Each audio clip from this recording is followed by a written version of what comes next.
फिलहाल कहां कहां चुनाव है वो आपके सामने है। नई दिल्ली, चांदनी चौक, पूर्वी दिल्ली, उत्तर पूर्वी दिल्ली, उत्तर पश्चिमी दिल्ली, दक्षिणी दिल्ली। इनमें से सिर्फ एक मनोज तिवारी की सीट अगर हम छोड़ दें तो बाकी 6 पर बीजेपी ने अपने कैंडिडेट चेंज कर दिए, जबकि दूसरी तरफ आम आदमी पार्टी और कांग्रेस पार्टी पहली बार एक साथ इंडिया गठबंधन के तहत चुनावी मैदान में है। ऐसे में कितनी बड़ी और कड़ी टक्कर कौन किसको देगा, ये बड़ा सवाल बना हुआ है। यहां पर दिखा रहे हैं उदित राज कांग्रेस पार्टी के टिकट पर चुनावी मैदान में, उत्तर पश्चिमी दिल्ली से योगेंद्र चंदौलिया बीजेपी से ताल ठोक रहे हैं, कुलदीप कुमार आम आदमी पार्टी के विधायक प्रवक्ता हैं, वो पूर्वी दिल्ली से हैं, हर्ष मल्होत्रा भारतीय जनता पार्टी के टिकट पर चुनावी मैदान में है। तो यहां पर वो तमाम चेहरे हैं जिनके बीच सीधी फाइट इस वक्त देखने को मिल रही है। रामवीर सिंह बिधूड़ी बीजेपी से हैं, दक्षिणी दिल्ली में तो सहीराम पहलवान आम आदमी पार्टी की ओर से। ये तमाम वो सीटें हैं जहां पर 50% से ज्यादा वोट शेयर पिछली बार भारतीय जनता पार्टी ने हासिल किए थे, लेकिन इस बार की परिस्थिति क्या रहेगी ये देखना बेहद महत्वपूर्ण रहेगा। दिल्ली को लेकर अपने अपने दावे हैं, क्योंकि अब तक बीते 2 लोकसभा के चुनाव देखे तो clean sweep Bharatiya Janata party के लिए रहा है 7 सीटों पर। तो वहीं विधानसभा चुनाव आते आते बीजेपी दम तोड़ती है और यहां पर आम आदमी पार्टी विधानसभा में बाजी मार ली जाती है। लेकिन लोकसभा के 2024 के चुनाव में आज जब पड़ेंगे वोट तो मुद्दे क्या रहेंगे ये देखना महत्वपूर्ण रहेगा। आम आदमी पार्टी के मुखिया अरविंद केजरीवाल जेल से बाहर आकर लगातार चुनावी प्रचार भी उनकी ओर से किया गया है। ऐसे में कितना असर वो डाल पाएंगे, ये कई सवाल हैं जो देखना महत्वपूर्ण रहेगा, क्योंकि बीजेपी एक तरफ शराब घोटाला मामले में अरविंद केजरीवाल उनकी पार्टी को घेर रही है, तो वहीं दूसरी तरफ विरोधी दलों को निशाना बनाया जा रहा है। आम आदमी पार्टी कांग्रेस पार्टी का यह आरोप है। हमारे तमाम सहयोगी अलग अलग हिस्सों से लगातार हमारे साथ जुड़े हुए हैं, लेकिन उसके पहले उत्तर प्रदेश की तस्वीरें देख लीजिए। 14 हिस्सों में आज वोटिंग डाली जानी है, जिनमें से 11 पूर्वांचल की लोकसभा सीटें हैं। ऐसे में क्या होगा आजमगढ़ का? पिछली बार आपको बताते चले 2 बार से लगातार आजमगढ़ की सीट समाजवादी पार्टी के खाते में जा रही है, जबकि इसके अलावा बाकी सीटों की अगर हम बात करें तो वहां पर भारतीय जनता पार्टी की बड़ी बढ़त रही है। लेकिन पिछली बार के चुनाव में 2019 में यहां पर इन सीटों में बीएसपी ने भी शानदार प्रदर्शन किया था। इस बार की क्या रहेगी परिस्थिति, यह देखना रहेगा महत्वपूर्ण। प्रतापगढ़ से जितेंद्र बहादुर सिंह हमारे संवाददाता जुड़े हुए हैं और भी हमारे सहयोगी अलग अलग हिस्सों से, वैशाली से हमारे संवाददाता मौजूद हैं, तुम लोग भी आपको लेकर चलेंगे। मौसमी सिंह भी दिल्ली से जुड़े हुए हैं। लेकिन सबसे पहले जितेंद्र, आपका ही रुख करते हुए जरा बताइए, पीछे अब सज धज कर तैयार हो चुका है मतदान बूथ, वहां पर लोग क्या पहुंचने शुरू हो गए हैं, क्योंकि अब तो तकरीबन 15 मिनट बाकी है वोटिंग शुरू होने में। बिल्कुल चित्रा, मैं यहाँ पर जो मौजूद हूँ ये सिविल लाइंस का इलाका है और यहाँ की आप देखिए कि ये बूथ जो है मॉडल बूथ के तौर पर यहाँ पर तैयार किया गया है और यहाँ अब धीरे धीरे लोग यहाँ आना शुरू हो चुके हैं। यहाँ की सियासत काफी मजेदार है चित्रा, क्योंकि यहाँ ये कहा जाता है कि यहाँ की सियासत जो है राजघरानों के इर्द गिर्द घूमती है और जब से यहाँ पर चुनाव हुए हैं, 16 बार जो चुनाव हुए हैं उसमें 11 बार जो है राजघराना परिवार से ही कोई न कोई सदस्य रहा है। लेकिन इस मिथक को 2019 में यहाँ पर बीजेपी के जो उम्मीदवार रहे हैं संगल लाल गुप्ता ने, उन्होंने इस मिथक को तोड़ा था और उसके बाद उन्होंने यहाँ पर काफी बड़ी जीत हासिल की थी।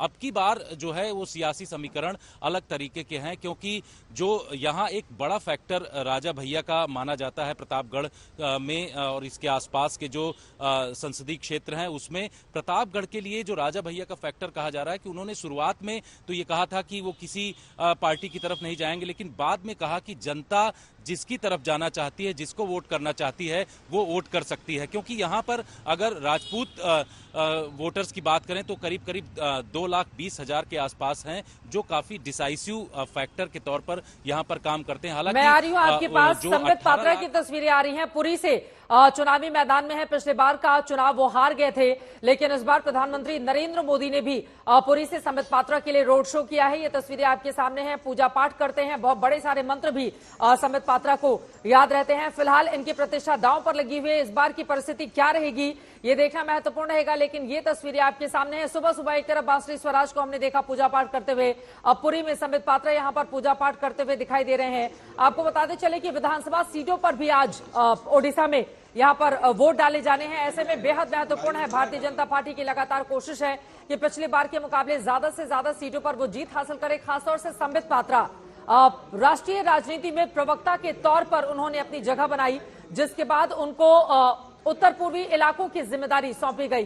फिर पूर्वी प्रदेशों को जीतने की जिम्मेदारी उनके कंधे पर डाल दी गई। लगातार 5 सालों तक उन्होंने मेहनत भी की है, पुरी में भी जाकर उन्होंने लगातार मेहनत की है। इस बार की क्या रहेगी स्थिति? पिछली बार चुनाव हार गए थे, लेकिन इस बार जीत का दम दिखाने के लिए वो तैयार हैं, जैसा कि लगातार आज तक के इंटरव्यू में भी उनकी ओर से बोला गया है। फिलहाल ये दिग्गजों की कौन कौन से वो दिग्गज है जिनकी प्रतिष्ठा दांव पर लगी हुई है, उन सभी के चेहरे आपको दिखा रहे हैं। एक एक करके जान लीजिए आज जिनकी किस्मत ईवीएम में अब से थोड़ी देर के बाद क्या धारणा शुरू हो जाएगी। जिनमें से मनोज तिवारी हैं, 2 बार के लगातार सांसद, बीजेपी ने हैट्रिक लगाने के लिए तीसरी बार भी मैदान में उतारा है। बाकियों के टिकट तो काट दिए थे, लेकिन मनोज तिवारी का टिकट रह गया था। कन्हैया कुमार उनको चुनौती देने के लिए ताल ठोक रहे हैं। नई दिल्ली से बांसुरी स्वराज और सोमनाथ भारती आमने सामने हैं। साउथ दिल्ली से आशुतोष मिश्रा हमारे संवाददाता इस वक्त हमारे साथ जुड़ चुके हैं। साउथ दिल्ली का क्या है मिजाज और दिल्ली की राजनीति आशुतोष इस बार बड़ी दिलचस्प रहने वाली है, क्योंकि एक तरफ है बीजेपी तो दूसरी तरफ है आम आदमी पार्टी, कांग्रेस पार्टी इंडिया के बैनर तले एक साथ। फिलहाल आप जहां पर मौजूद हैं वहां की तस्वीरें दिखाइए और बताइए क्या है माहौल। कुछ मिनट की बात और है, उसके बाद मतदान शुरू हो जाएगा और हम जरूर ये उम्मीद कर सकते हैं कि राजधानी है और जैसे यहाँ के मतदाता हर बार बढ़ चढ़ के हिस्सा लेते हैं इस सबसे बड़े पर्व में, आज भी वो उसी तरह इसमें शामिल होंगे। बहरहाल आप जहाँ की तस्वीरें देख रहे हैं, अब कुछ बड़ी कम संख्या में हालांकि लोग सुबह आए हैं, लेकिन हम उम्मीद कर सकते हैं कि सुबह चूंकि मौसम ठंडा होता है तो लोग बड़ी संख्या में निकलेंगे, मतदान करेंगे।